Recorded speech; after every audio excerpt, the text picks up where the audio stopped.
Bom, pessoal, temos agora uma questão de óptica cujo gabarito, na época, levantou certa polêmica. Vejamos. Será que uma miragem ajudou a afundar o Titanic? O fenômeno óptico, conhecido como Fata Morgana, pode fazer com que uma falsa parede de água apareça sobre o horizonte molhado. Quando as condições são favoráveis, a luz refletida pela água fria pode ser desviada por uma camada incomum de ar quente acima, chegando até o observador, vinda de muitos ângulos diferentes. De acordo com estudos de pesquisadores da Universidade de San Diego, uma fata morgana pode ter obscurecido os icebergs da visão da tripulação que estava a bordo do Titanic. Dessa forma, a certa distância, o horizonte verdadeiro fica encoberto por uma névoa escurecida, que se parece muito com águas calmas no escuro. O fenômeno óptico que, segundo os pesquisadores, provoca a fata morgana é a...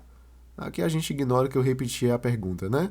Então aqui a gente tem 5 fenômenos possíveis: ressonância, refração, difração, reflexão e difusão. A questão já me indica que existe algum tipo de refração, porque ela fala em desvio de luz. E ela fala também que a gente tem uma camada fria, que é a parte mais próxima ao oceano, né? E uma camada quente, que seria mais acima do oceano. Então eu tenho meios que possuem densidades diferentes e, portanto, índices de refração diferentes. Então, quando a gente tem índices de refração diferentes e a luz vai de um índice para o outro, a gente vê que essa luz sofre desvio, ok? Lembre-se também que quando a gente vai do menos refringente para o mais refringente, a gente percebe uma aproximação da normal, tranquilo? Em relação ao raio de luz. E quando a gente vai do mais refringente para o menos refringente, a gente percebe um afastamento, tranquilo? E como é que a gente vai pensar nessa questão? Está indo do mais para o menos ou do menos para o mais? Bom, aqui a gente tem um esquema, né, do que acontece. O Titanic perfeitamente desenhado. Aqui a gente tem o Jack e a Rose simulando aquela cena clássica, né? A Rose lá com os braços abertos, imitando o Cristo Redentor. A gente tem o vilão do filme, que é o iceberg, e aqui o oceano. Uma coisa que a gente pode e deve fazer é separar o ar acima do oceano em diferentes camadas, de tal forma que, pela interpretação do enunciado e até mesmo pela visão do filme, né, a gente tem que essa camada mais próxima ao oceano também é a mais fria. Lembre-se que quando o Jack cai aqui, desculpa o spoiler para quem nunca viu, ele fica com aspecto meio de zumbi, né? Fica meio azulado, meio cianótico, acho que esse é o nome, tranquilo? Então, se essas camadas de ar que eu coloquei aqui, elas são camadas de mesma massa, a gente pode pensar assim: a camada mais fria é aquela que tem o menor volume, portanto é aquela que tem a maior densidade. Lembre-se que densidade é igual a massa sobre volume. Então, o volume e a densidade são grandezas inversamente proporcionais, ok?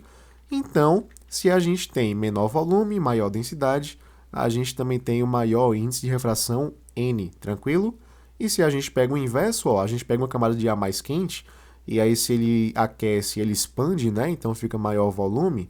Se é maior volume, então a densidade vai diminuir, e, portanto, o índice de refração também diminui, tranquilo? Então, qual é a conclusão que a gente tira? Que a gente está indo sempre do mais refringente para o menos refringente. Então, a gente está indo do mais para o menos. E do mais para o menos, a gente sempre afasta o raio de luz da normal, ok? Agora a gente pode analisar sem prejuízo de informação. Vejamos. Então, de acordo com a questão, a gente pega um raio de luz que ele incidiu lá no oceano, né? E aí ele vai sofrer uma reflexão, logicamente. Quando ele vai para a próxima camada, a gente desenha o normal para poder comparar, e ele está indo para uma camada que é menos refringente. Do mais para o menos, o raio de luz se afasta da normal, ok? A gente vai fazer esse mesmo raciocínio, porque ele continua indo do mais para o menos. A gente traça uma nova normal, vê novamente que ele vai se afastando, traça mais uma normal, vê que ele vai se afastar novamente, e vai ter um momento que ele vai ter um afastamento tão grande que ele vai assumir o valor do ângulo limite, ou seja, ele vai ali sofrer uma reflexão total, tranquilo? Então a gente traça a normal, a gente vê que ali é o ângulo limite, E aqui, ó, é o raio que chegou até os olhos lá do casal apaixonado, beleza? Perceba que o nosso olho, o olho humano, ele não consegue perceber essas sucessivas mudanças de trajetória do raio de luz. Então, o que é que ele interpreta? Somente o raio de luz que chegou por último. Mais especificamente, o prolongamento do raio de luz que chegou por último.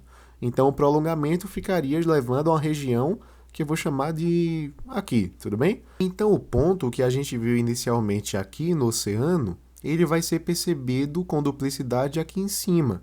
Se a gente pega diferentes ângulos, como o enunciado mencionou, a gente vai ter diferentes posições para esse ponto. Então, pode ser que um apareça aqui, o outro apareça aqui, beleza?